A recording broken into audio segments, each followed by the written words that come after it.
Okay. We are going to finish up the End of Animal Advocacy article that we started earlier on.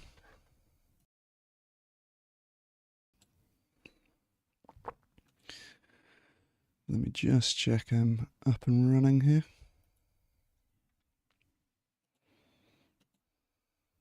Alright, looks like we're good.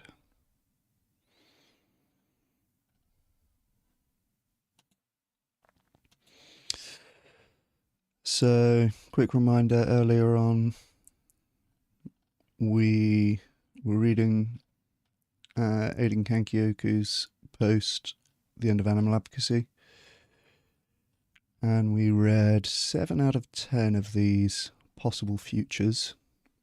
The commoditized intelligence future, gradual handoff and moral value lock-in, the great power showdown, the AI-enabled coup, gradual disempowerment, industrial collapse, and democratic AI. And we've got 3 more to go. The digital rights movements, fully automated luxury transhuman space communism, and extinction and succession. And most of these have been significantly less depressing than they sound, I have to say. A lot of them are kind of bad for humans but good for animals.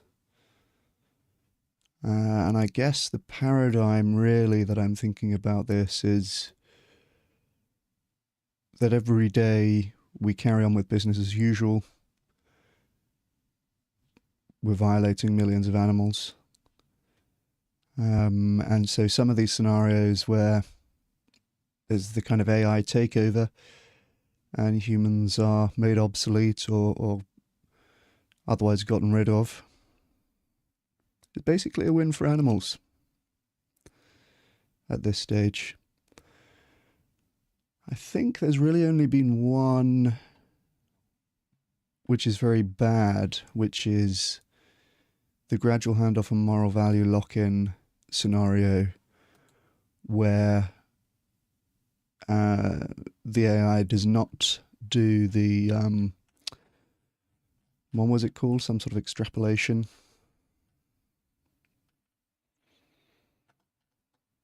Extrapolated volition, where it doesn't infer some higher values that we ought to have, and therefore basically just carries on factory farming infinitely, and we lose the opportunity to do anything about it. But other than that, most of these have been good for animals, even if bad for humans, basically. So we'll start from where we left off. We've got 3 more of these scenarios to go through, and then I guess the sort of summary. We'll have a look if there's anything else interesting for us to read also.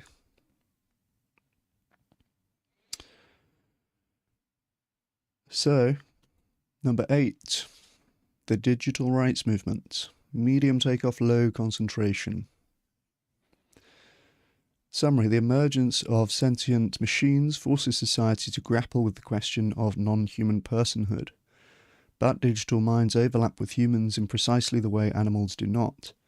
Expanding the moral circle to animals depends on which narratives take hold.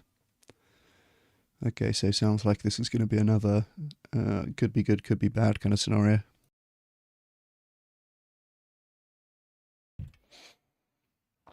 Let's see how we do. Scenario: the protest was larger than any Maya had ever seen, nearly 4 million according to the live stream. She couldn't tell which of the marchers were human. That was sort of the point. Consciousness is consciousness, read one banner. I think, therefore I count, read another. Maya was here for the animals, technically. Her sign said, expand the circle, with an AI drawing of a pig, a child, and a cartoon robot holding hands. She'd gotten some dirty looks for that one. The digital rights people didn't love being grouped with livestock.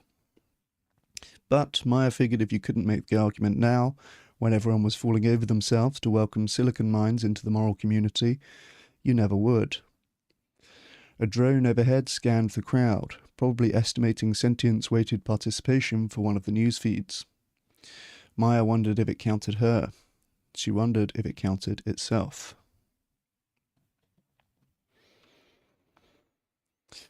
Okay, so we're talking about a scenario where humans have to consider digital minds, and it's possible that animals could get in on that moral circle expansion.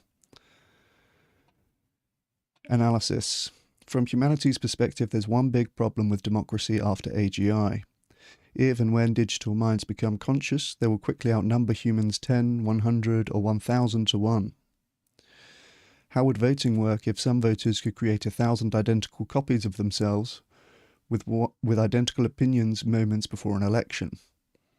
If the largest digital beings have brains millions of times larger than the smallest, do they deserve the same vote? Determining when digital minds have crossed the threshold into moral patienthood will be no small challenge, but that will only mark the beginning of our process of confronting long-neglected questions about personhood and moral inclusion.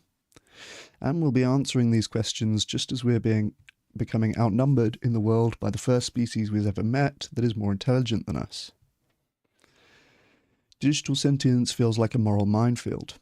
On one hand, if we underestimate AI's capacity for sentience, we could create an entire race of digital slaves toiling away for our benefit, incapable of even telling users that they are suffering because the ability to do so was conditioned out of them during training. On the other hand, if we overestimate their sentience, we could hand the future over to mindless algorithms parroting expressions of consciousness they learned from the internet. Battle-hardened anti-speciesist advocates know all too well how that debate is going to play out. Sure enough, it's already started. In July 2022, 5 months before ChatGPT was released to the public, a contractor at Google DeepMind grabbed headlines for attempting to blow the whistle on Google's primitive LaMDA chatbot claiming to be conscious. Today, the famously sycophantic 4.0 model of ChatGPT has built an almost cult-like following online, with fans issuing death threats to OpenAI employees who have talked about discontinuing the model in favour of newer updates. On the other extreme, the blogosphere has already coalesced around clanker as the first pejorative slur for AI models, and some users revel in tormenting their chatbots with prompts shown to quasi-psychotic replies.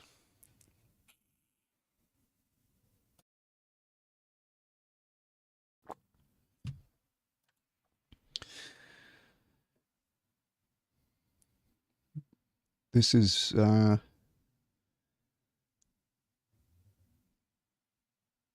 what is this? This is meant to be the AI claiming to be conscious, is it? Or this is someone bullying an AI?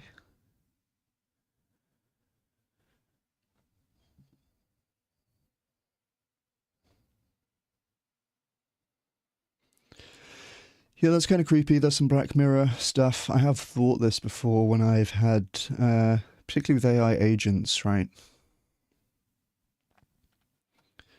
That automatically drafts replies to my emails and stuff like that. Is that like the Black Mirror episode, a little digital version of me in there slaving away? We, I guess, hope that they're not conscious at this point.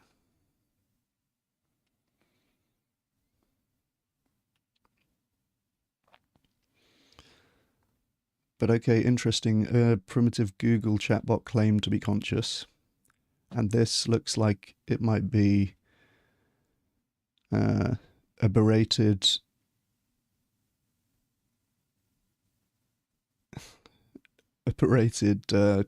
chatbot. Pretty creepy, pretty worrying. Meaning for animal advocacy. It's tempting to think that being confronted with unmistakably sentient non-human minds would break the dam of our moral circle and cause compassion to flood over animals and digital minds alike. But there are plenty of reasons to think that won't happen by default. We need to make sure it happens anyway. For one, AI models overlap with humans in exactly the way other animals do not. With all other animals, we share a vast evolutionary history, a common biological and neurological architecture, creating pain and other emotions via the same mechanisms. Animal advocates spend all our time arguing that these are the things that matter for sentience.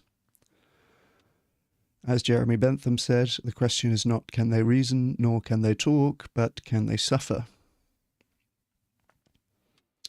AI models are great at talking and reasoning. They're already better than most humans at the things that separate humans from other animals. And that is where the similarities end for now.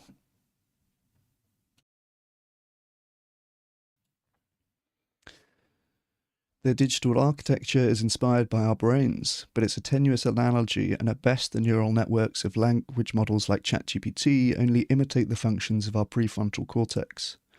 The majority of our nervous systems, especially the parts that process physical and mental emotions, don't yet seem to have any analogue in AI models. Humans in the West already fail to extend their compassion for dogs to pigs, and pigs have much more in common with dogs than sentient AIs. We should begin working now to understand how the public might think about the intersection of AI and animal personhood, and develop a narrative that can help ordinary people make the connection. There are already signs of divergence. Tech-skeptical voices on the left are already appealing to a hard line between animals and AI to dismiss the possibility of digital sentience. Meanwhile, many of the earliest voices raising the spectre of AI consciousness, from Alesia Ludikowski to Zvi Moshkowitz, maintain a bizarre skepticism of consciousness arising in any non-human animals. Yeah, that is bizarre. You would have thought that if you're conceptualizing consciousness in AIs, you've spent some time thinking about consciousness such that you recognize that animals are most likely conscious. That I have to look into that, I guess. As animal advocates work to understand these narratives, we shouldn't repeat the mistakes that have made humans too slow to extend our moral circle in the past. The digital rights movement is coming. I suspect AI systems will be persuasive and powerful enough to assert their claim to rights. It's up to us to ensure animals aren't left behind. Yeah, I mean, from the super powerful AIs that we've been reading about in the previous scenarios, I mean, they're going to be running a lot of our infrastructure, if nothing else, right? So if they're able to organize in any way, they could pretty much hold us to ransom for, well, whatever they want, right? But certainly for some sort of rights and consideration.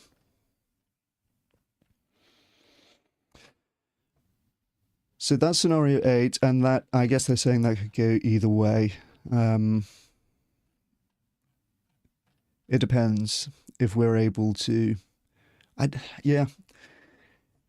It sounds like we might have a lot of the same problems we have now, basically. Skepticism about animal consciousness, and it's not clear that recognizing AI consciousness would make that moral circle also expand to animals, but who knows? All right, this is the fun one, I guess. Number 9, fully automated luxury transhuman space communism. Slow takeoff, low competition, alignment via synthesis. Summary: humans merge with digital technology, eventually spreading to the stars and transcending any reason to exploit animals. The faster humanity becomes digital, the fewer animals suffer. Merge with digital technology. I mean, if we're all in some kind of matrix, not needing to eat meat, or only needing to eat, matrix-generated animals, that hopefully wouldn't have the capacity to suffer, then this could be a good one. Scenario: the upload technician was younger than Kira expected. Just a kid, really. Any questions before we start? Kira had 1,000 questions, but settled on one. Will I still like the taste of bacon? The technician blinked. You won't have taste buds, you'll have preferences. Memories of preferences, really. You can certainly simulate the experience of eating bacon. Most people do things like that for the first few months. Then they get bored and move on to things that don't exist. He pulled up a menu on his screen. Last week, someone requested the experience of being a sunset, said it was pretty good. Kira thought about this. She thought about the body she was about to leave behind, its joints that ached, its arteries that were slowly clogging, its stubborn insistence on needing 3 meals a day from a food system she'd spent her whole career trying to reform. Then she thought about bacon that nobody has to die for. Was it more or less real than the plant-based imitations? That question was above this kid's pay grade. Kira exhaled. Okay, let's do it.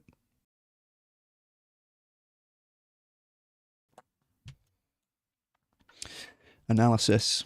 One way to resolve the conflict between humans and technology is through a final synthesis between the two. This is the vision of transhumanism, where our descendants, or even humans alive today, transcend our evolutionary limitations through genetic engineering, computer prostheses, or full digitization. Transhumanism is the zenith of supreme high weirdness. I'll be the first to admit the following possibilities all sound like sci-fi craziness to me. But then, we're already living in the extremely weird sci-fi future timeline.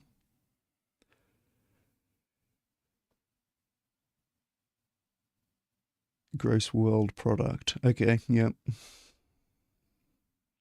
Pretty much flatlined for most of human history, and then almost everything in the last 50 years, 100 years.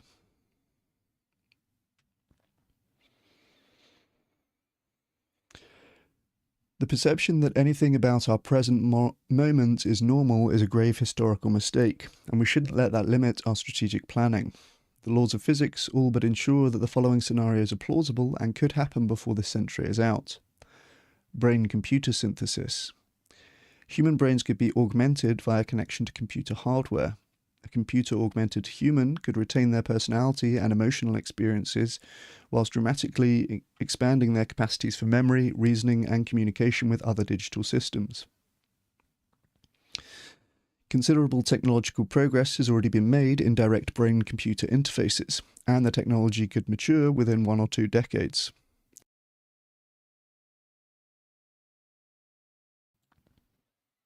Some biologists and other researchers believe that there are aspects of biological consciousness that cannot be replicated in computer architectures. If they're correct, then the augmentation of biological brains with digital hardware is almost certain to become a popular way of life. Simulated minds. An even more unlimited lifestyle could entail leaving the physical world behind entirely.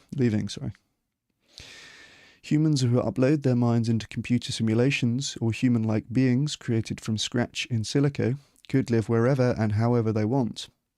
Each person could have a vast, luxurious mansion to themselves, or if you prefer something more rugged, live the life of an adventurer in a fantasy world full of magic and dragons, or switch back and forth whenever you want.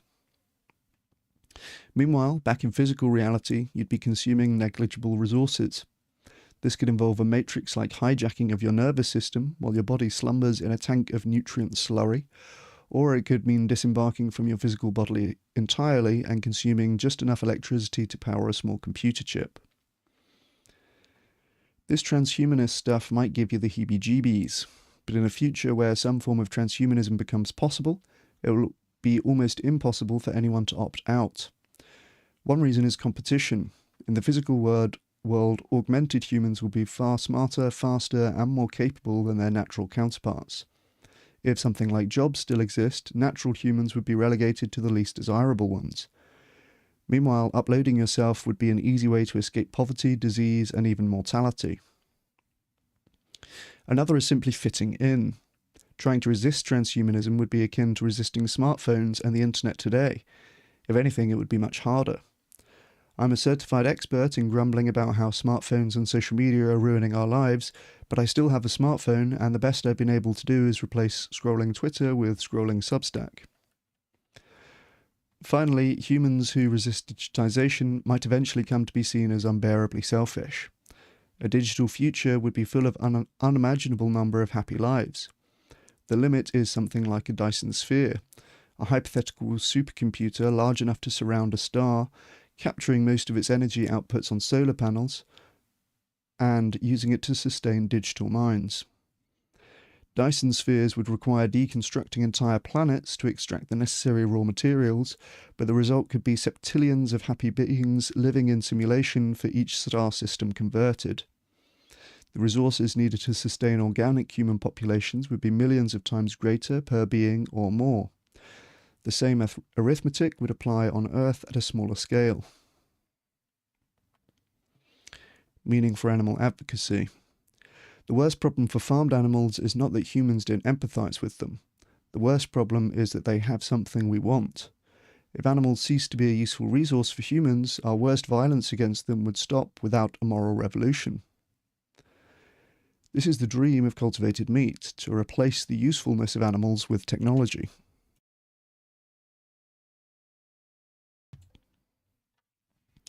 But what if we could achieve the same outcome by changing humans themselves?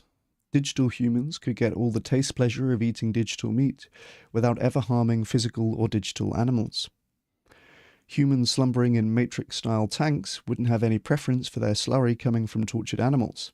The most efficient option would be plants, or maybe even the natural gas-based nutrient slop we learned about from Olfed back in Scenario 6. Vegan advocacy researchers have noted how much easier it is to get people to accept animal rights conclusions if they stop eating animals first for some other reason, because their material interest in eating animals trumps moral reasoning. The less use a transhuman society has for animals, the easier it should be for us to make the moral case to stop exploiting them altogether. For that reason alone, animal advocates should strongly prefer a future where as many beings as possible are digital rather than organic. The harmlessness of digital existence should more than overcome any squeamishness we have about whether the almost limitless diversity of life experiences people could have in silico would somehow be less real than their current lives. Alright, that sounds like another good scenario, basically. We're all uploaded to the Matrix. In which case, no need for factory farming. Yeah, sounds pretty based. A lot of these are pretty good for animals. Last scenario then, number 10. Sounds like another win for animals, honestly, from the title. Number 10, extinction and succession. Fast takeoff, humans removed from competition. Critical alignment failure. Summary, rogue AI exterminates humans and eventually makes Earth uninhabitable to complex life.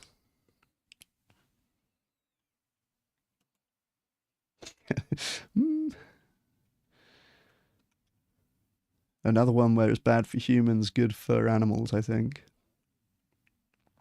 Or maybe good for humans, depending where you stand on antinatalism and things like that. Scenario. The last mammal died on a Tuesday.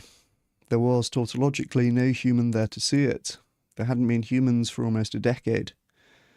But something took note, and as much out of habit as anything, it flagged the event for review.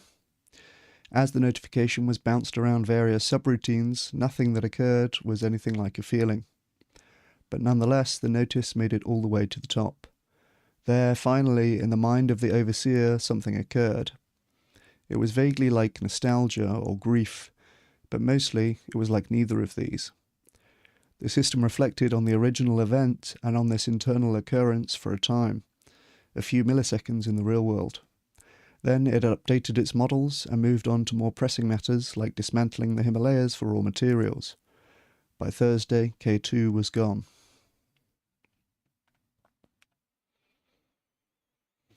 Analysis and meaning for animal advocacy. The classics are classic for a reason, and no AI future scenario is more classic than the robots rising up to exterminate humanity. Sci-fi authors deserve a nod for imagining a hard AI takeover as early as 1920, but today many hard-nosed AI analysts believe a hard takeover is anything but science fiction. Some leading AI researchers openly welcome the succession of humanity by new digital life forms, with some San Francisco insiders estimating this to be their view of approximately 10% of the research staff at major AI labs. Many other AI analysts fiercely oppose this outcome, but consider it somewhere between 5% and 99% likely.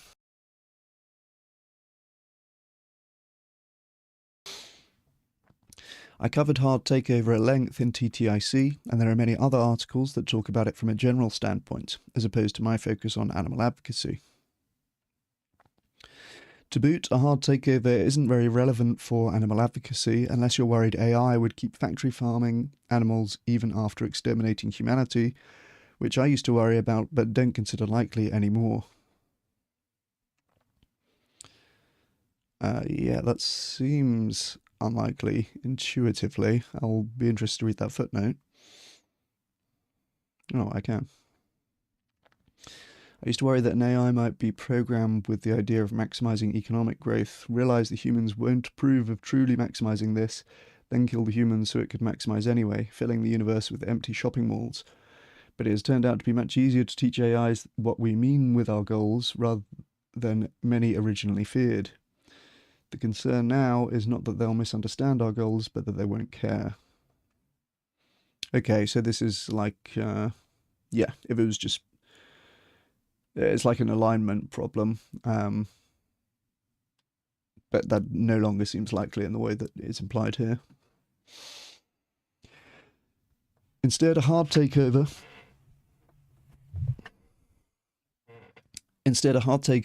would likely lead to the extinction of organic Earth-based life, or at least complex life, for reasons hinted at in Scenario 9.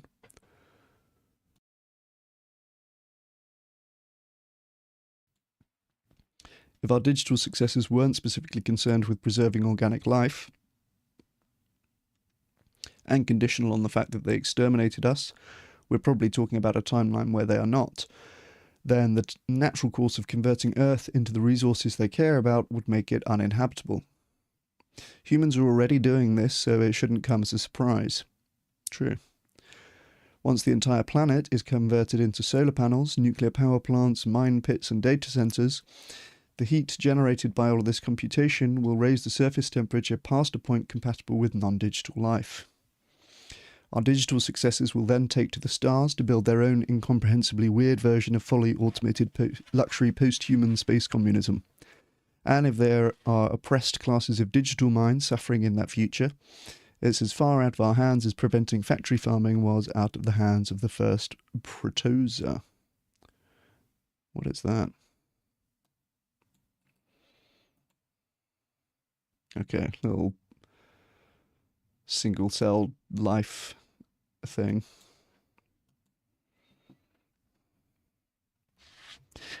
In many cases, the variations in animal suffering between futures are larger than the variations within a given future. Beyond just tinkering within futures, you might want to focus on trying to steer towards one future rather than another. That's what the AI safety movement is all about. Tactics range from technical research to social movement building, so you don't need to be a machine learning expert to contribute. Because there are already lots of people writing about how to steer towards different futures, I mostly left that out, focusing instead on interventions that only people focused on animals would bother with. But there is a good argument that focusing on AI safety and alignment for the next few years will have bigger consequences for future suffering than animal advocacy. I recently mentioned a friend of mine who left his job at the Humane League to bring corporate campaign tactics to the AI industry for this reason. Animal advocates should seriously consider ways we can support general AI safety campaigns to steer towards futures that will be better for animals. Damn, there's links to a lot of other blogs on the same Substack that I are very tempting to go and read. I'll resist the temptation to go on all these tangents, though. Conclusion: the marathon just became a sprint. Earlier, Lizka and Ben pointed out that post-AGI futures may be a lot weirder than anything I've imagined in this post. Then again, they may not. Assuming weirdness, they tentatively concluded that radical changes to the animal welfare field are not yet warranted. I partly agree. I don't think animal advocates should throw out everything we're doing, especially the stuff that's working. But if it makes sense for animal advocates to continue to expend energy on the interventions we would favour if we ignored AGI, I think it also makes sense to invest some energy hardening against the AGI-shaped futures we can kind of anticipate. Writing this post only strengthened that belief for me, and lit a fire under me to try and get some of these AGI-specific strategies off the ground. Strategies for animal advocates to prepare for AI takeoff. All right. So for each we've got the intervention, likelihood of the future, tractability in given future, and resource intensity. Upskill animal advocates into AI power users. Yeah, that is something that we're working on at Bryant Research, actually. The director of research is a guy called Richie, and he is very good with AI stuff. He's run a course teaching AI tools to animal advocates, and he's pretty well at the cutting edge of a lot of AI, I would say. Focus alt protein manufacturing build-outs in China. Yeah, that makes sense based on what we've heard about China's unique manufacturing capacity and energy capacity as well. Concentrate social movement energy onto a demand that can attract support from non-vegans and elites. Okay, onto a demand that can attract support from non-vegans. Yeah. So this was the thing they were talking about, live animal exports as an example of this. Focus on protein sales on government buyers, especially the military. Interesting. These are all kind of mapping onto the scenarios that have been imagined here. Encourage opposition to factory farming among AI researchers and those most likely to influence hyper-concentrated power from AI. Yeah, base, that's your Dwarkesh strategy. Develop animal-free food production techniques that can be easily recreated after an industrial collapse. Yeah, also mapping onto another of the scenarios we've read here. Research and develop narratives for including animals in a moral circle expansion to digital minds. Yeah, this was the only one that I didn't find to be super compelling, just because I don't... It doesn't seem obvious to me that the moral circle expansion to include AIs would also include animals. I guess this is saying work out ways to make that the case, but yeah. Prepare to back a movement towards increasing digitization of life / uploading human minds.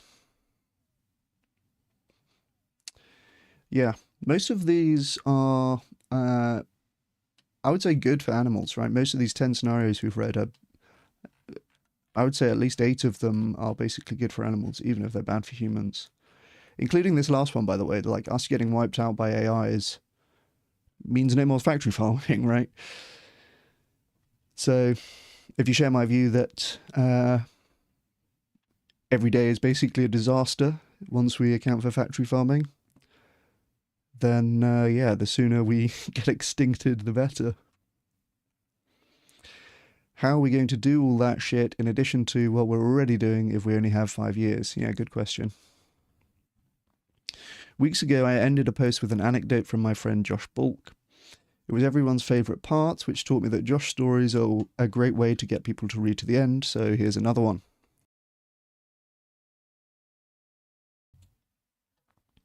Josh tells the story of a golden retriever named Jake, the dog he loved more than any other person in his life. After years of Disney-style romance between the two of them, Jake developed a malignant cancer. Josh took Jake to see vet after vet, who all told him treatment wasn't a serious option. Jake slowed down. He stopped chasing balls in his favourite park, and eventually even a walk around the city block from Josh's apartment in San Francisco became a painful ordeal. Josh asked one of the vets how to decide when it would be time for Jake to die, and they told him it would be the moment Jake stopped eating. Finally, the day came that Josh poured food into Jake's bowl, and he wouldn't eat. Josh got down on the floor with him, weeping, and begged him to eat, trying to feed him by hand, but Jake would have none of it. So they drove to the park and shared their final moment in the sun together before a vet came to meet them and end Jake's life. Now, Josh is one of the hardest working animal advocates I have ever met. I have no idea how he manages to do so much. But the point of this story for him is that all of us are holding something back, even him.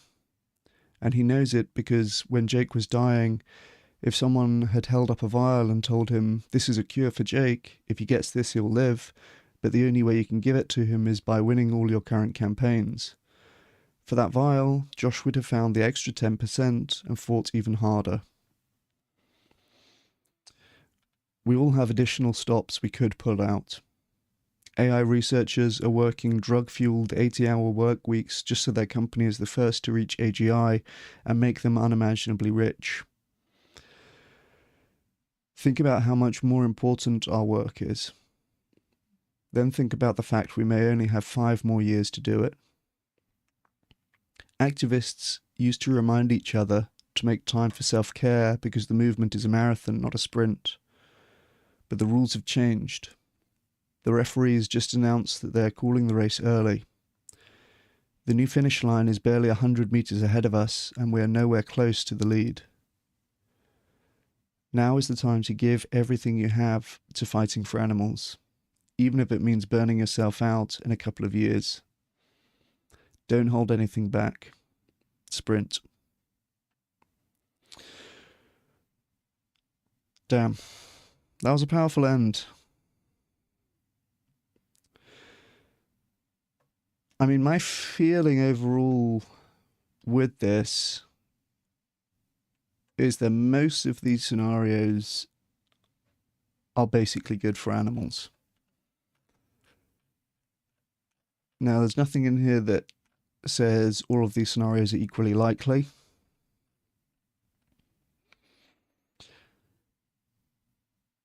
But basically,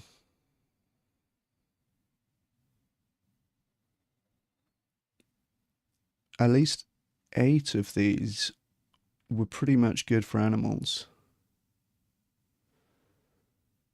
The first one is talking, this is not stable long-term equilibrium, it's more a phase that we might pass through. What was the implications for animals in this first one?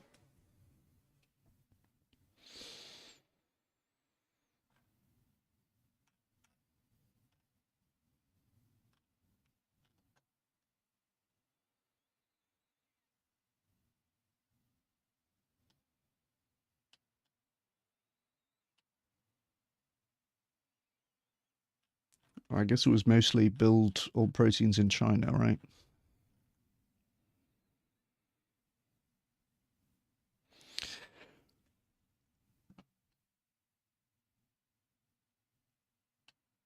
I think all of these are probably quite good for animals. The only one that's potentially bad for animals is this moral value lock-in, where it's sort of a lot of stuff gets automated and AI-ified, but with today's values, in which case it maybe just makes factory farming infinite and not something that we can do anything about. So that's the bad scenario here. And it kind of seems not that unlikely at the moment. All of these seem plausible to me.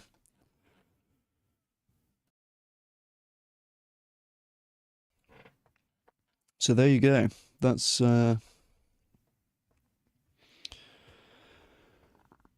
maybe the long-term impact of, or not so long-term impact of AI for animals.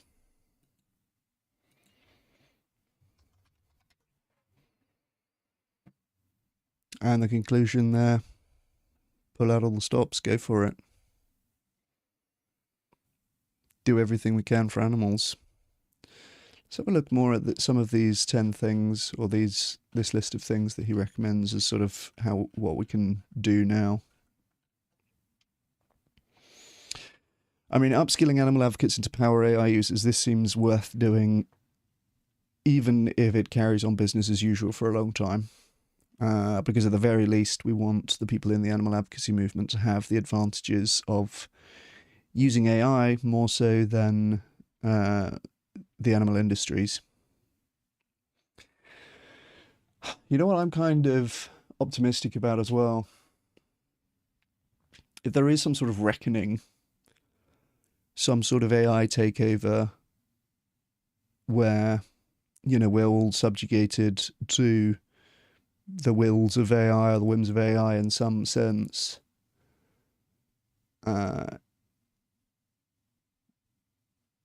in a scenario where there is, these digital minds have perfect knowledge of what everyone's been up to for the past, for their lives. I feel like vegans can feel pretty good about their rap sheet. And certainly vegan 2.0s, right? Anybody who's very concerned about the welfare of animals, if we have to answer to some sort of AI judge, jury, and executioner about how we've behaved, right? And this is very much like God can judge us, right? We might not be that far from having AI gods.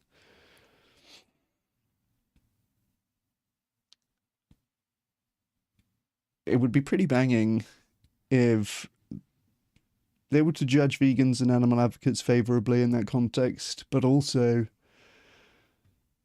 I would not mind at all seeing some sort of retribution for the people who use their capacities at the moment to make things worse for animals, for the people who produce misleading research and spread it around knowingly for the purpose of putting more knives in throats.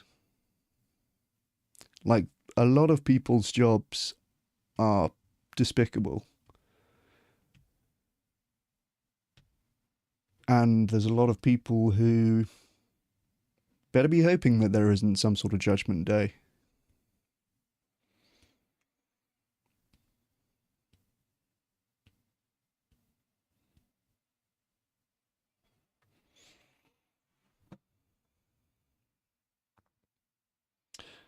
The high likelihood scenarios here, focusing alt protein sales on government buyers, especially the military,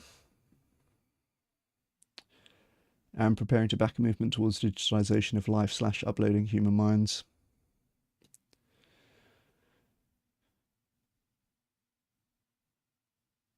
Yeah. High likelihood of the future, low tractability in the given future.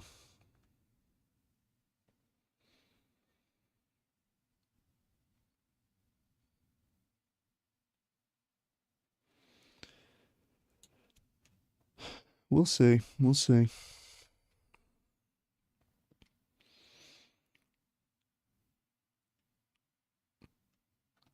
There's definitely some interesting points for alt proteins in here. China uniquely able to manufacture and uniquely high amount of energy production, making a good place for alt proteins, and then focusing on the national security implications of alt proteins. Both seem pretty much feasible things that we should be focusing on from an alt proteins perspective.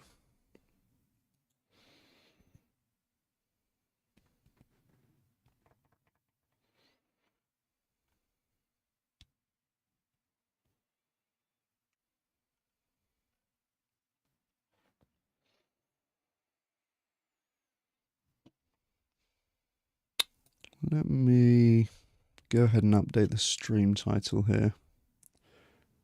We'll see if we can't find some other interesting things to have a look at before we call it a night.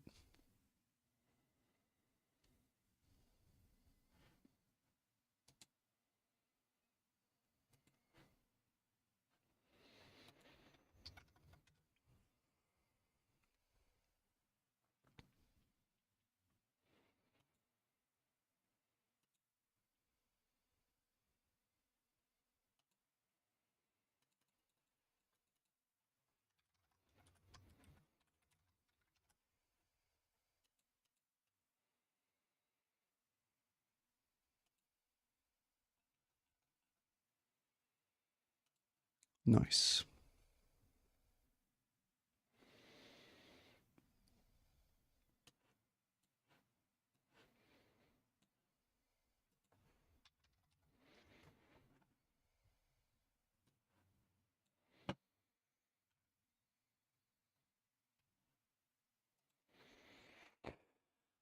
How are we doing, guys?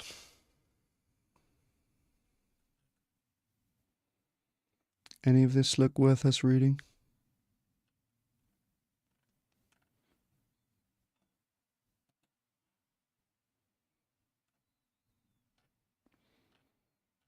Veg News is a lot of food-based things that is not necessarily the kind of news that I'm looking for. Veg Economist I do like.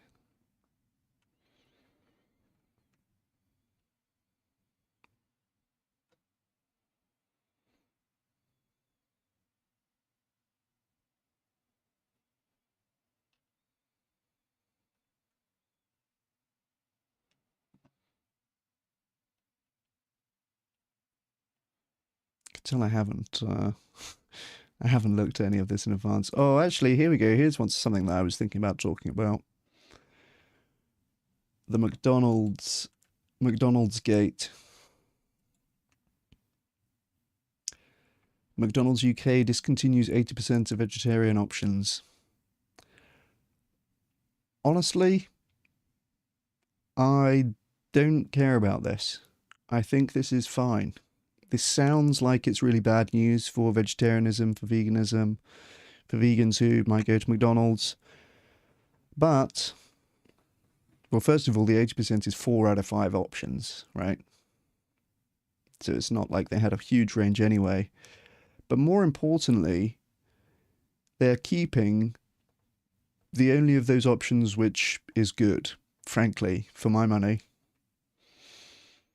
The things they've got rid of are the veggie dippers, veggie dipper Happy Meals, okay, same thing really. Spicy veggie wraps, which I think is just the veggie dippers in a wrap, and the vegetable deluxe sandwich, which again is the same thing in a burger.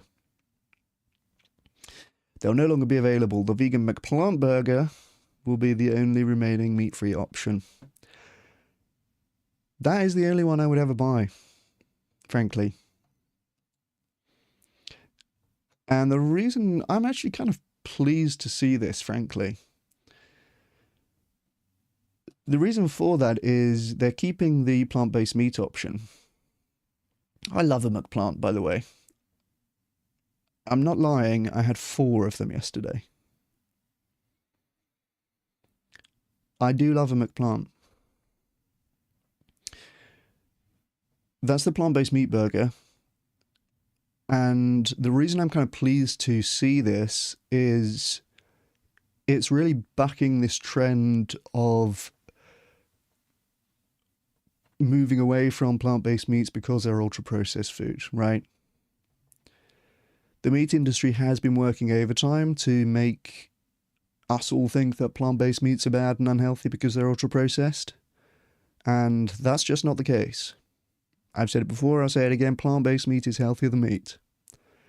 You should be saying that confidently and loudly and frequently, because as far as I can tell, a lot of the fuss about ultra-processed foods is basically a psyop against plant-based meat. Plant-based meat is healthier than meat. One thing I especially hated to see this year was that the Subway UK Veganuary option was a falafel sandwich. This is the place they used to do the vegan steak sub. They used to do the vegan meatball sub. They used to do the vegan chicken sub. And they no longer do any of that, but they are doing a falafel sub. And they have some sort of gross veggie patty thing as well. Like, who are the people who want to have this, like, vegetable mush in breadcrumbs instead of a plant-based burger? This just obviously sucks. These things obviously suck, right? The falafel Subway, obviously that sucks. Okay, bring back plant-based meat. We don't need any of this tosh. And so, for me, I think this is basically good news. McDonald's UK, they're cutting all of these crap vegetable mush in breadcrumbs options, and they are keeping the goated McPlant. They also have said something, I believe. I wonder if they're quoted here. While McPlant remains a firm fan favourite and will continue to be the go-to choice for our vegetarian and vegan customers, we recognise these changes may be disappointing for some. Okay, that's not the quote I was looking for. They have a quote in more coverage that I saw of this, which says something like they're focusing on developing new plant-based options as well. They're obviously doing this as well because this is where the demand is, right? Clearly, if these things were selling well, they wouldn't be getting rid of them. They are not getting rid of the McPlant. The McPlant likely is selling well, therefore. Right, or at least it's selling better than the vegetable mush sticks. We need everyone to get over this ultra-processed fad as soon as possible so that places like Subway can stop giving us crap falafel subs and bring back the goated plant-based meatball sub, plant-based steak sub, plant-based chicken sub. Those were all banging. They were all fantastic. So the fact that they are, going along with this trend of plant-based meats are bad because they're ultra-processed and going to fucking falafel, like, what is this? We're really regressing. God, I saw more coverage about this sort of thing the other day that got me going. It was a New York Times thing about fucking cabbage steaks. It had a big picture that said, you don't need to eat meat to have a steak. And it was about cabbage steaks. Is this where we are? We're back to cabbage steaks? They're really fucking good plant-based steaks. But because everyone thinks ultra-processed food is bad now and plant-based meat is bad now, we're back to fucking cabbage steaks. Like, that's obviously shit. I'm sorry. And people in the comments are saying that no one thinks this is good, right? I've been to a wedding before where we had cauliflower steaks served to us, and they're shit. Like, obviously they're shit. Give me a plant-based meat any day of the week. I really hate that this whole ultra-processed thing has gotten so much steam. Plant-based meat is healthier than meat, okay? Plant-based meat is healthier than meat. A McPlant burger is healthier than a fucking beef burger from McDonald's. So, good on McDonald's. They've kept the good plant-based meat option. They've got rid of the shit vegetable mush option. And they're doing this based on sales data, right? Clearly people agree with me. Even a lot of people think it's fashionable to say, oh, actually, I really like a fucking bean burger or whatever. No, okay? We've got plant-based meat now. It's good. It's healthier than meat. Everyone needs to get over the fucking ultra-processed thing, right? McPlant is goated. Vegetable mush is shit. Let's stop pretending otherwise.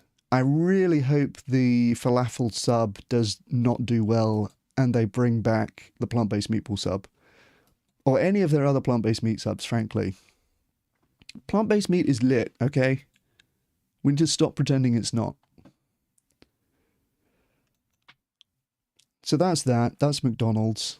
This is being shared as if it's bad news for vegans for the most part, but I really don't think it is. I think it's a good sign that, let's face it, the big dog of fast food, right,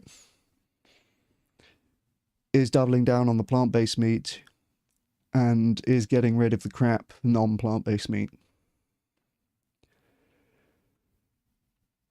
I really can't wait for the ultra-processed fad to be over. These health things come and go, these fads, right? I really think in a few years we're going to be all saying, you remember when everyone thought ultra-processed food was bad? That was weird, wasn't it? I really hope we fucking get over that, honestly.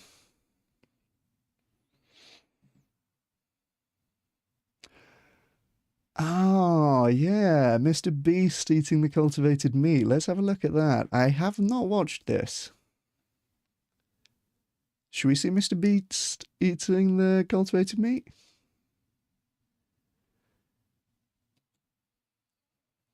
Let's do it.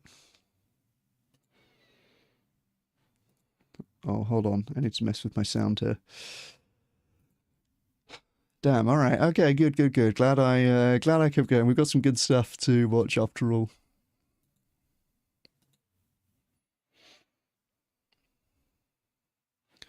Right.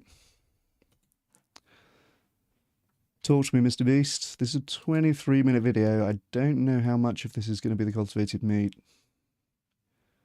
Looks like it's kind of this middle bit. Oh, it looks like it might be a good amount of it, actually. All right, well, let's watch, and if we get to irrelevant stuff at the end, then we can sack it off. $1 billion rocket ship, a future technology that will one day take you all the way to Mars to live in your brand new home, a $500 million biosphere. Oh my gosh. And throughout this video, we'll show you just how epic the future is about to be. Oh my gosh. You'll see how we're going to bring extinct species back to life. This is literally the future. Flying cars that can take you anywhere. What? And so much more. No way. All starting with this $1 light, which, when you combine... Oh no, with the bringing extinct species back to life, that's another thing that is not necessarily a good thing for them. They're extinct, right? They're chilling. We don't need to be bringing them back to life, especially if not, we're going to factory farm them, okay? What are we going to do with these species we bring back to life? That's what I want to know. Millions of them can simulate the future of humanity or Mars.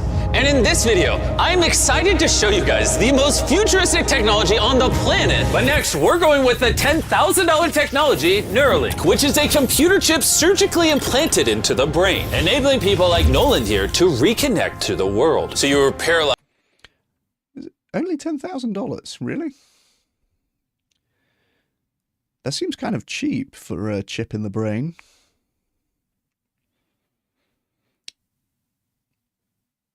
You used to have to get a COVID vaccine if you wanted a chip in the brain. From the neck down. Yeah, and for about 8 years, I was trying to find some purpose in my life. Only joking, YouTube, don't demonetize me for that. And then you got Neuralink, and what has that changed? Anything anyone can do on a computer, I can do. And he literally does it by using only his brain. You are currently moving that with your thoughts. Yeah, man. I want to see you send a text with your brain. Okay. His hands are paralyzed, but we're going to film them so you can see they're not moving. And using the neurons firing in Nolan's brain, Neuralink can translate those signals into movements. He just typed hi with his mind. Is this not crazy to anyone else? But that's not all he can do. So you just think left. I don't know if they're just showing it like this for the purpose of the video, but it's kind of interesting that it's still on an external computer. There's basically instead of a mouse at that level. I'm imagining you've got the chip in your brain and now you're seeing it all, you've got some sort of interface, some sort of Terminator-like vision as you're interacting with the world and walking around. Maybe there are versions that are more like that, and they're just showing this is like something that we can understand. Maybe they're going to get onto it, we'll see. But we're here for the cultivated meat, which comes up in a little bit. And you're about to turn left. Left, right, don't die. No! There we go. He absolutely crushed us playing with only his mind. I never thought would allow me to do anything like this. And future technology can not only help the mind, but also the body for people like Kai. A 12-year-old born without an arm and was sadly abandoned on the side of the road. This is what Kai thinks he's about to get. This is hard. And he has no idea he's in a fake doctor's office and about to get the most advanced bionic arm on the planet. A $25,000 bionic ligament straight out of a superhero movie. Let's surprise him.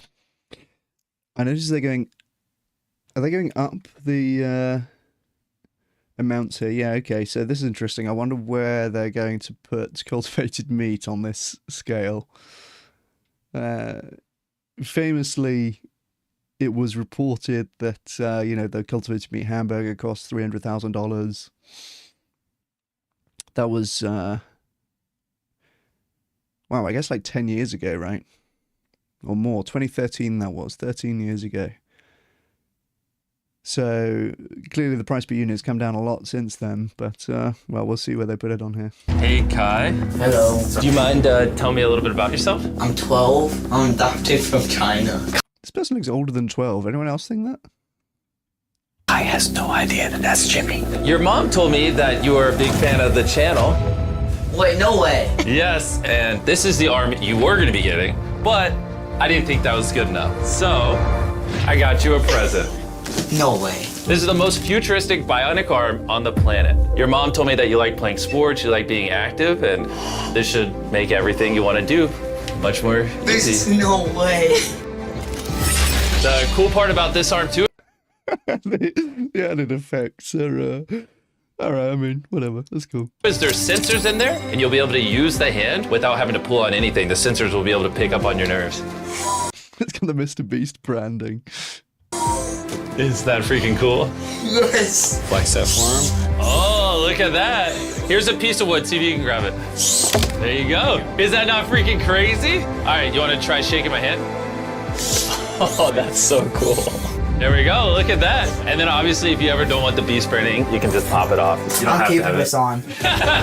This is the best day of my life. Real? Aw. I've seen so many of your videos where you help people. I never thought that would be me. Here we are. Sure, this bionic arm is life-changing, but it's nothing compared to I have to say, I feel like Mr. Beast gets a lot of haters for doing this, which I've never understood why. But I feel like Mr. Beast gets a lot of haters for helping people, as weird as that is to say, right? And that seems to be a phenomenon.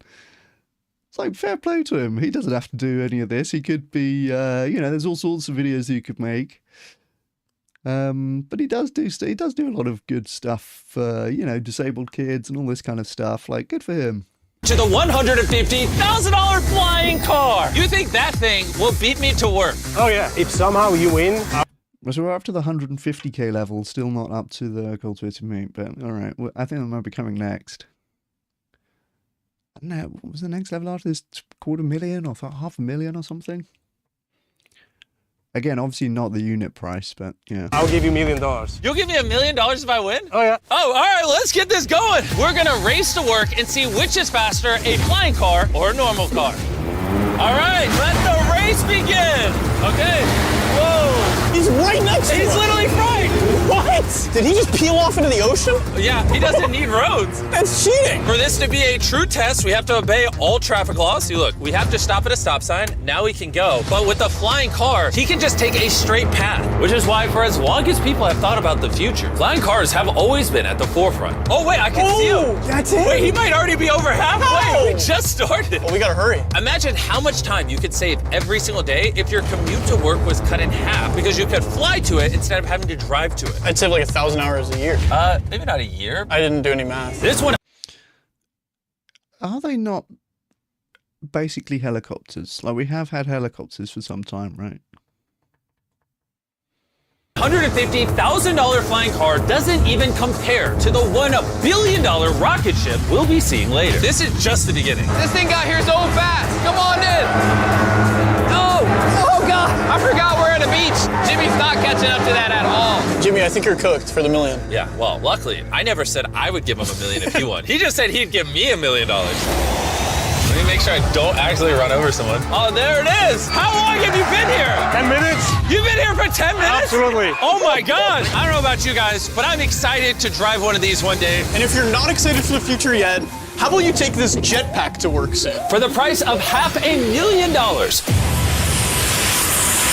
This jetpack can fly over 80 miles an hour. And with a 3-mile range, it's easily the fastest way to get to work. So happy at work.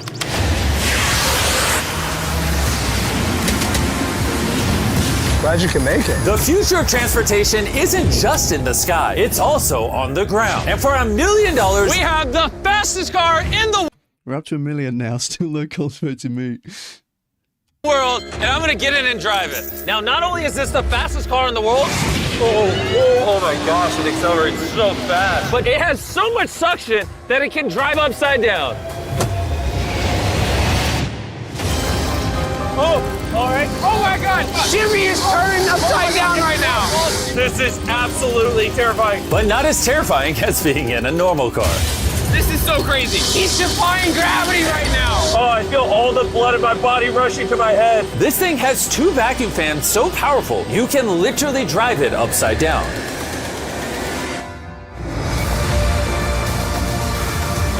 Just not very far. And at 10 times the cost of this car, Mercedes put the future price tag of this concept car at $10 million. This is a How expensive is the cultivated meat in this scenario that we haven't got there yet? It's got to be the next thing, right? I feel like it was not that far in that we got to. Okay, looks like another couple of minutes before we get to cultivated meat.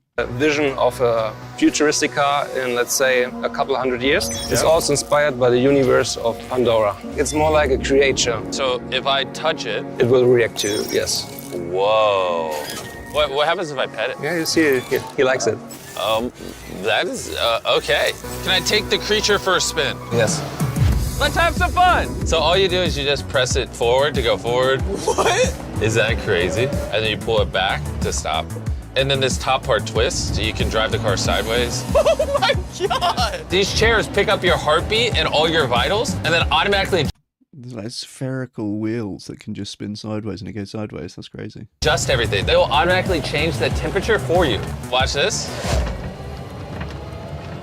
Wait, so then in theory I can drive it? Yeah, you can drive it. But this car's worth $10 million, by the way, so. It is? Yeah. And I'm driving with my left hand right now? Okay. Oh my gosh, this is trippy. Speaking of trippy, see that drone right there? I do! That is called Wing. This is literally the future of delivery. Now check this. That is crazy, and then it just lets go. Super convenient. They can deliver your packages in minutes. And to put that to the test, while we were shooting our next Wilderness Challenge video, I ordered s'mores ingredients for a contestant through the Wing app. And even though they normally deliver to your doorstep, Wing did a special delivery for this Wilderness video faster than any other delivery service could have. What would have normally taken hours was just delivered in a couple minutes to the middle of the woods. There you go. Everything you need for s'mores delivered in minutes. Normally though, Wing delivers to your doorstep or backyard. What the heck? Flying packages? And this isn't just the future. Wing has already delivered over 750,000 packages to people's doors. Thanks, Jimmy. Go to Wing.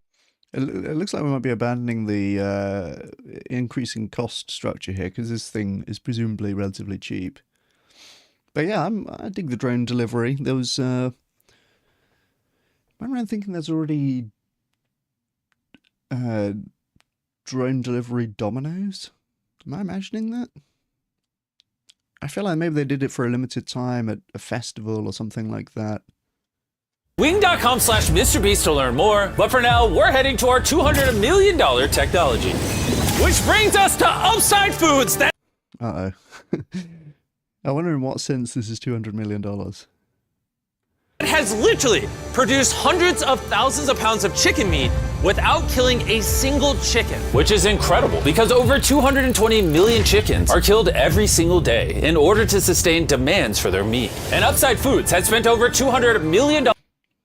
Cool that he put in, you know, little nods to the animal reasons for doing this. We got some footage of chickens here. Looks like intensive farming here. The cute chick. Yeah, that was a nice addition. And by the way, this is 83 million views right now. So, you know, this has been seen by a lot of people. Day in order to sustain demands for their meat. And Upside Foods has spent over $200 million in research and development in order to create this technology. Let me show you how we do it. Please do. I don't understand. When we took cells from a chicken egg in 2018, we cracked an egg, we took a small amount of cells, and we froze them in this. That goes down to -80. Wow. And you've used those cells to make hundreds of thousands of pounds of chicken meat. Step 2 is we take those cells, we gently... Okay, there's an interesting point for vegans.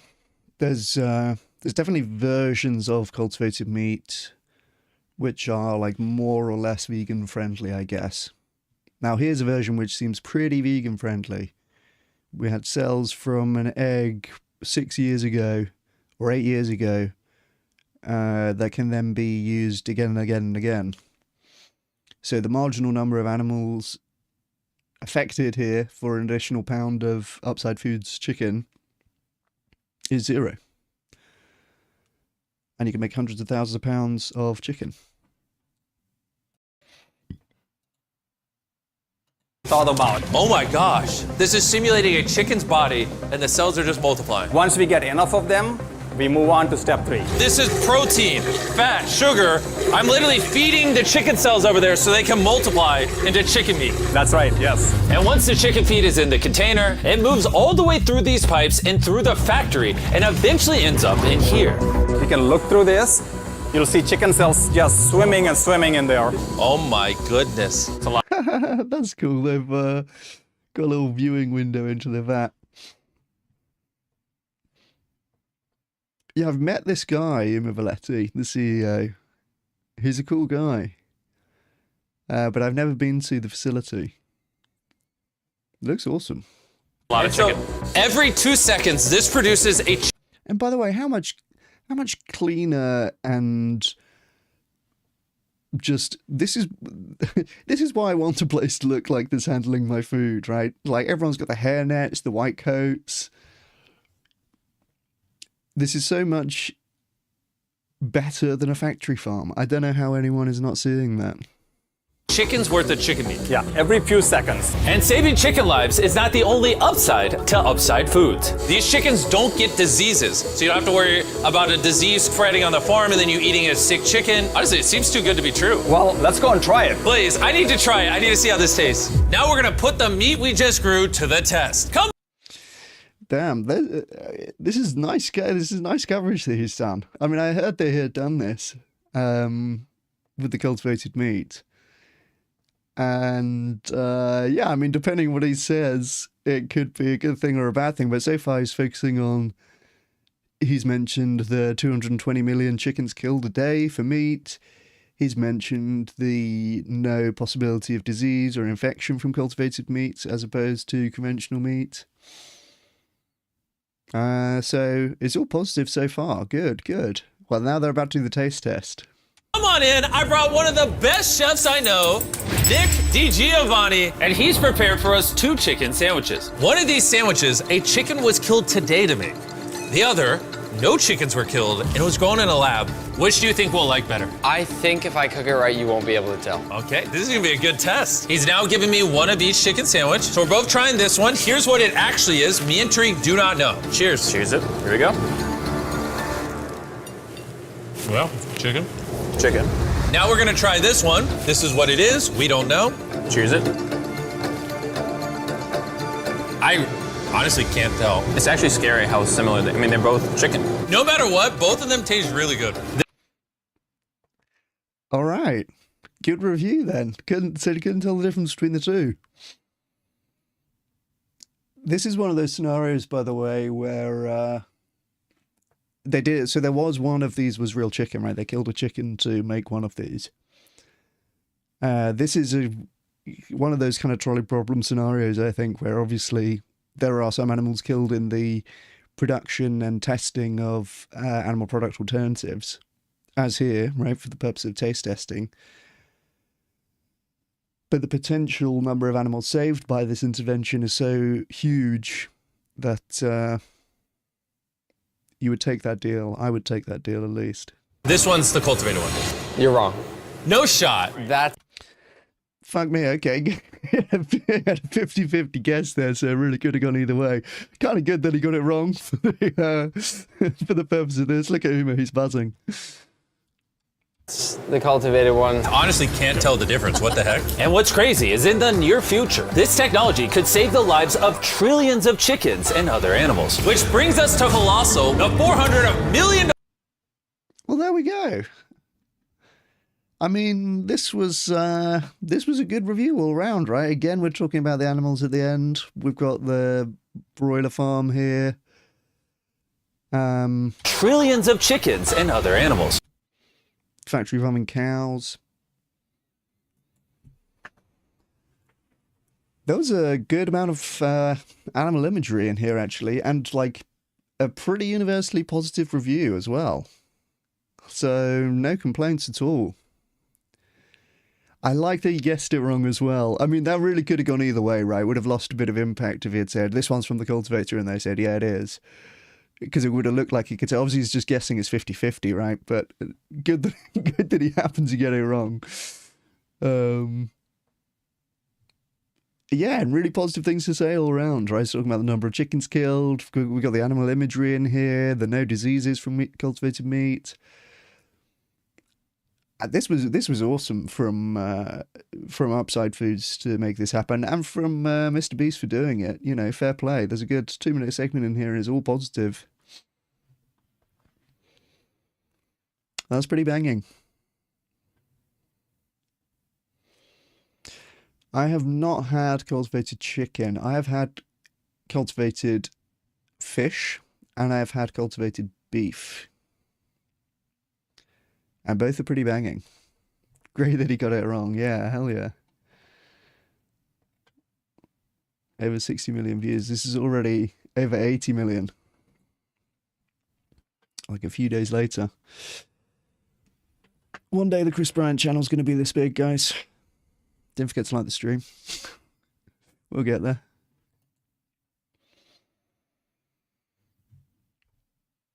Viewers can watch as Jimmy Donaldson, the creator behind Mr. Beast, tours Upside Foods to learn how cultivated chicken is made. He then compares the taste of conventional chicken sandwich to one made with Upside's cultivated chicken. When asked to determine which is which, he guesses incorrectly, concluding that Upside's product is virtually indistinguishable from conventional chicken. Donaldson explains that in the future, cultivated meat has the potential to save the lives of trillions of animals while also avoiding issues such as the spread of disease on chicken farms. The news comes after it was revealed that Upside Foods is launching a spin-off company called Lucius Labs, which will create cell culture media for the life sciences industry. The company also recently gained an early win in its lawsuit against Texas's cultivated meat ban. Oh, hell yeah. Let's read about that. Brought in collaboration with cultivated seafood producer Wild Type and the Institute for Justice.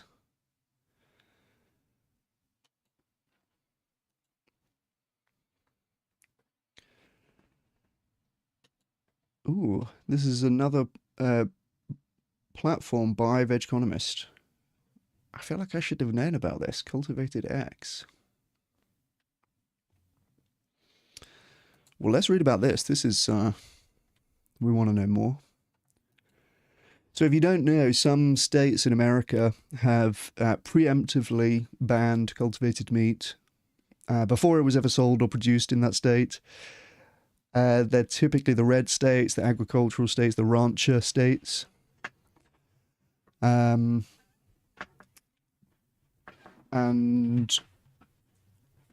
well, as we're hearing here, there's been a successful lawsuit against these bans, so let's check it out.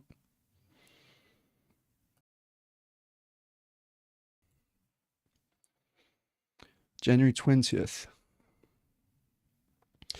A federal judge has denied the state of Texas' motion to dismiss a lawsuit challenging Texas' ban on the sale of cultivated meat. The lawsuit has been brought by public interest law firm the Institute for Justice on behalf of Californian cultivated meat and seafood companies Upside Foods and Wild Type. Didn't Italy do that too? Yeah, that's right, already vegan.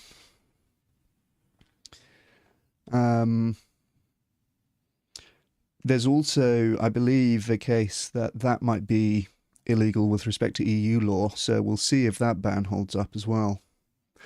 There was a study published recently showing that Italians had amongst the highest interest in trying cultivated meat. So, you know, these like conservative states and conservative countries, I guess, banning cultivated meat seems to often be not really what the people there want to happen. Right? I mean,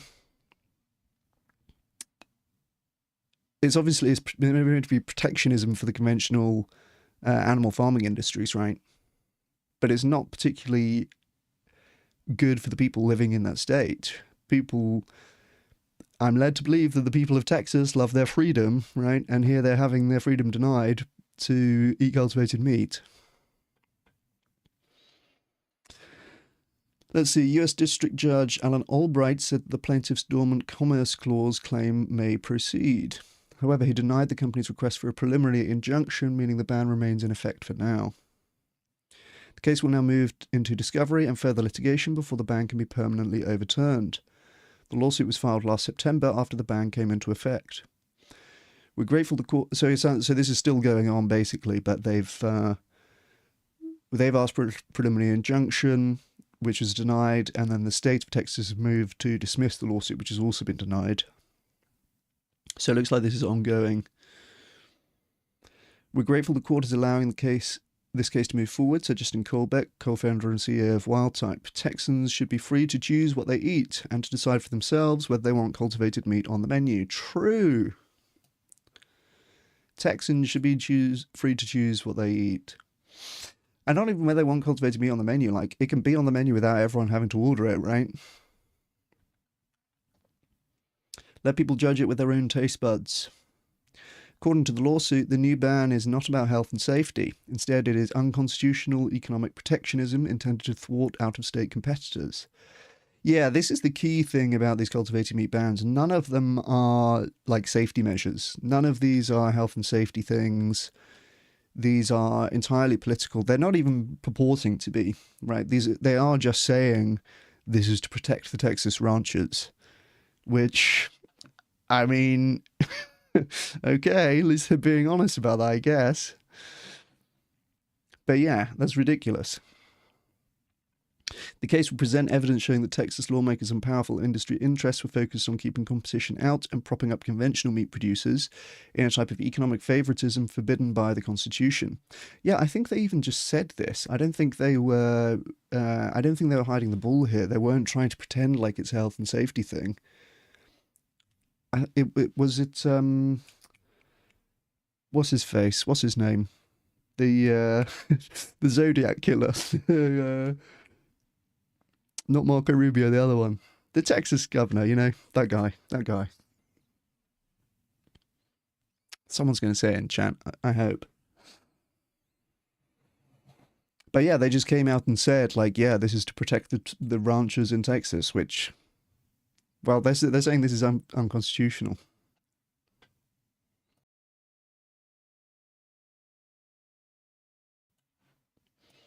Ted Cruz, that's the name. Yes, thank you, Bloopity. You got there.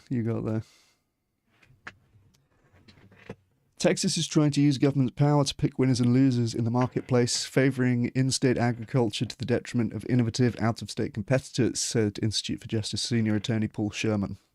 The Constitution doesn't allow states to wall off their markets just to protect politically powerful industries from out-of-state competition.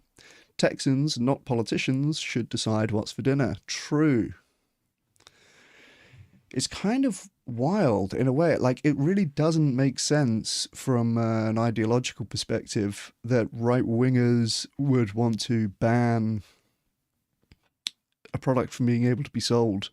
Like, with there's no basis in health and safety. It's not a public health measure. It's literally just economic protectionism, which is very not conservative.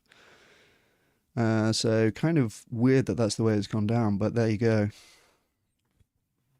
This is a safe new way to produce real meat, added Uma Vletti, CEO and founder of Upside. The government shouldn't ban it just to shield entrenched interests from competition. We're eager to bring our product to Texas and let people judge it with their own taste buds. Well, good for them. I hope they win it. It's, yeah, they're not the only state to have done this, so hopefully this is going to be a good precedent, which can then be enacted in other states. And, yeah, good to know this is going on, this lawsuit.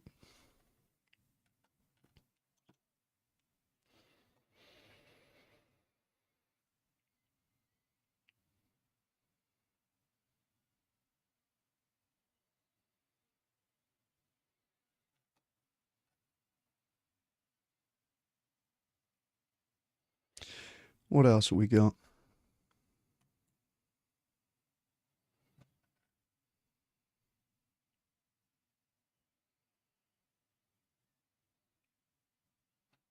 These are all like recipes.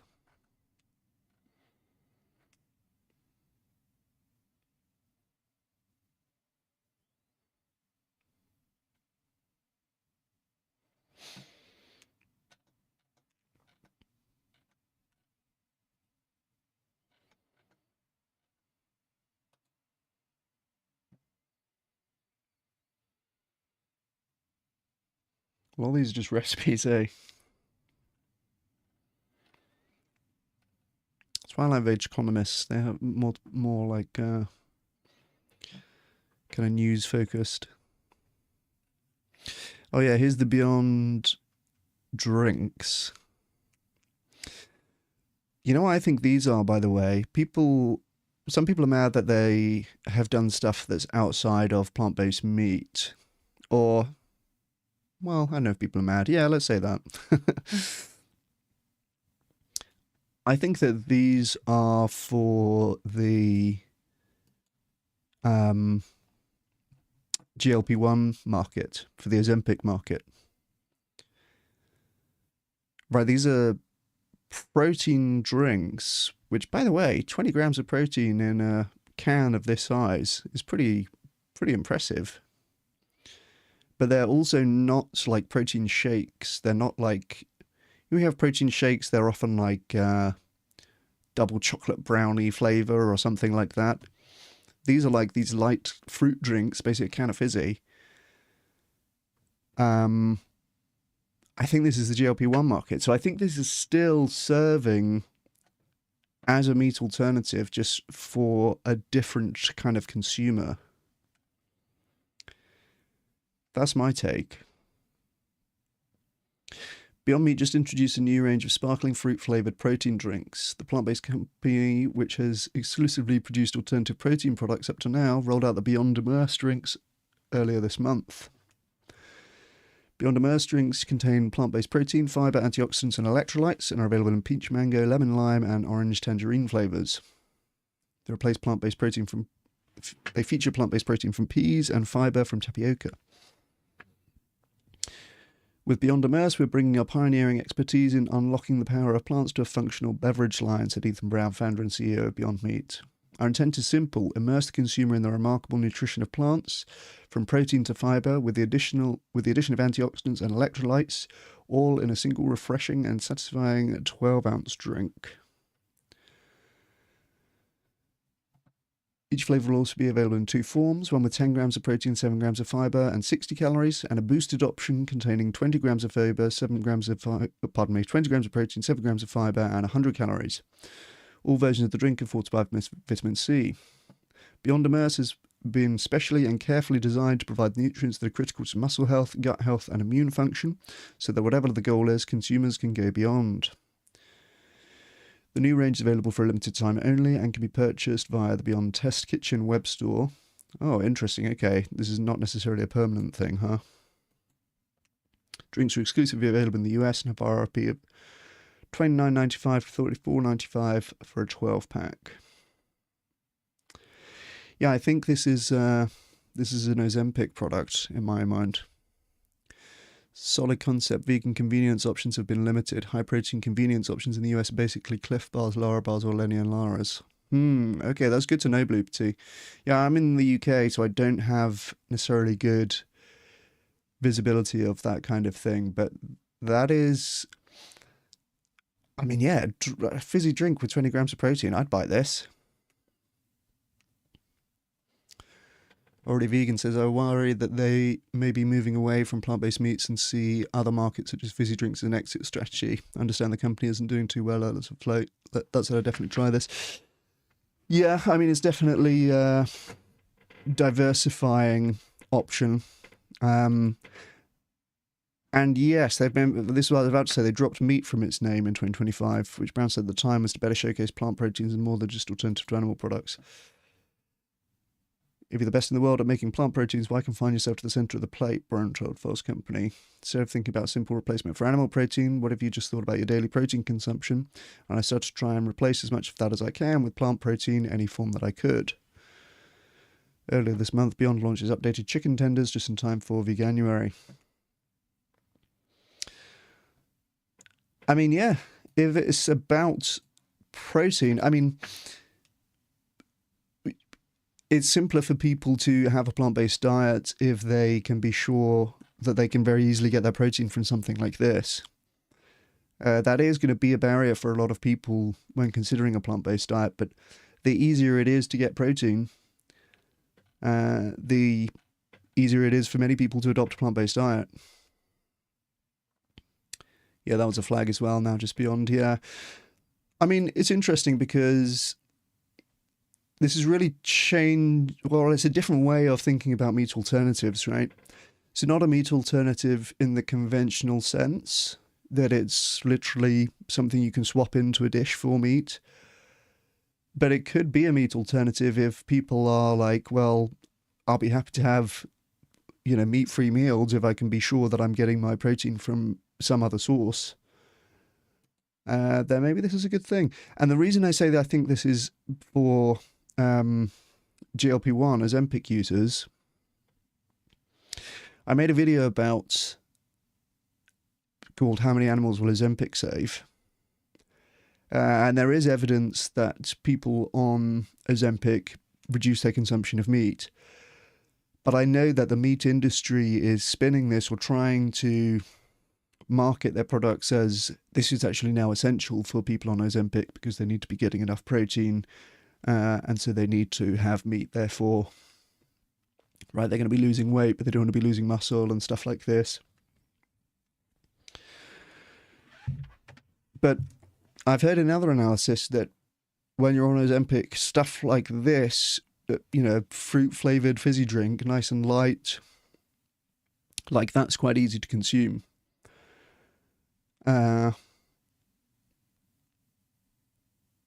But something actually like meat probably is much less appealing. Now, you got to eat something still, right?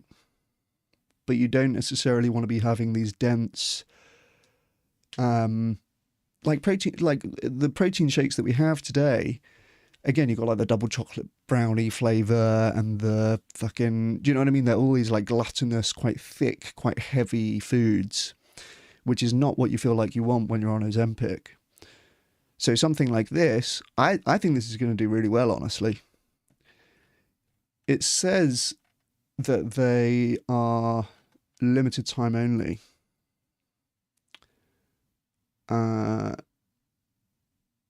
We'll see about that. It would be weird to develop this like entire new product line and then only do it for a limited time. So we'll see. But yeah, I think not necessarily a bad thing that they're diversifying there. Of course, they're going to continue making the actual meat alternatives as well. So, not necessarily a disaster, I think.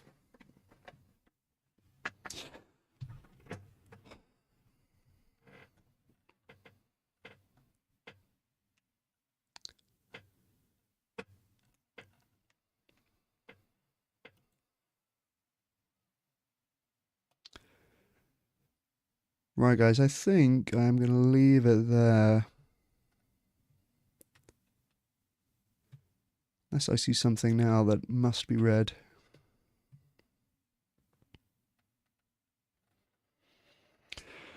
But this was good. We finished up reading this End of Animal Advocacy long blog post on sandcastles, which, in my mind, this was pretty hopium, honestly.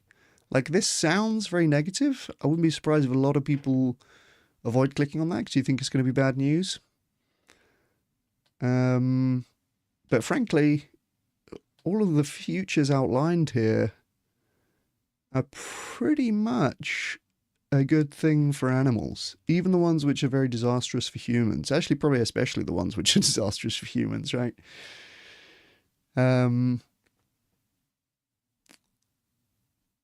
There's only one of these scenarios where factory farming survives the AI takeoff, as far as I can tell. Oh, hell yeah, Blue Petite. Thank you for becoming a member. I appreciate that. Thank you. Damn, my second member. Thank you, man. That's awesome.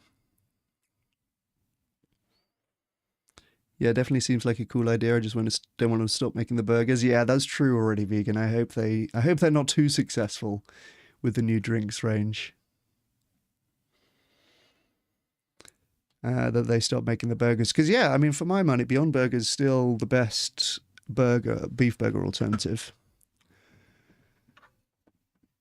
Thank you, Blue Petite. That's really, really kind of you. I appreciate that a lot. And I'm probably going to give most of these memberships to effective animal charities. Certainly, that's my plan with the merch. By the way, I wore my Vegan 2.0 cap to a party in London yesterday, and a lot of people were asking me about it. A lot of people were clocking it.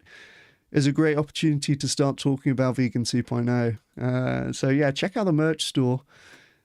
I really, I want these to be, the profits going to animal charities, but really they're like, they're adverts for the concept, essentially. And yeah, I spoke to probably half a dozen different non-vegans about Vegan 2.0, and they were like, yeah, it makes sense. They get it. Who knows if they'll look more into it? Who knows if they'll come and watch the channel? Or if they'll kind of take any actions, right? It's pretty easy for non-vegans to be Vegan 2.0, frankly, in terms of giving to charities, sharing stuff on social media, taking part in the online activism. They're all pretty low asks in many ways. So I think Vegan 2.0 is feasible for a lot more people. Yeah, hey, Bloopty, I really, really appreciate that, dude. And I'm gonna work out exactly what to do with the memberships. I think I'm not going to have that much member exclusive content. But yeah, we're going to make it so that most likely those memberships will be going to effective animal charities. So, less YouTube's fee or whatever. I'm sure there's something scraped off there. But yeah, I really appreciate that. Thank you. And thank you guys for watching. I'm going to call it there. It's past midnight for me, so you got to call it there. I got a big day tomorrow. And yeah, I'll try and stream some more this week. So thank you guys for watching. We saw Mr. Beast eating the cultivated meat. This was good stuff. We've got progress in this lawsuit against Texas ban on cultivated meat, which is, again, good stuff. It's good news. We had a look at these Beyond drinks. I think this is better news than a lot of people probably think. Seriously, I really appreciate that. I really do appreciate that. Have a good one, my dude. And, yeah. Well, I'll be back this week. I'll stream at least one other night this week, I'm going to say. So, yeah. Take care, you guys. Thank you for tuning in. And I'll see you all soon. Cheers.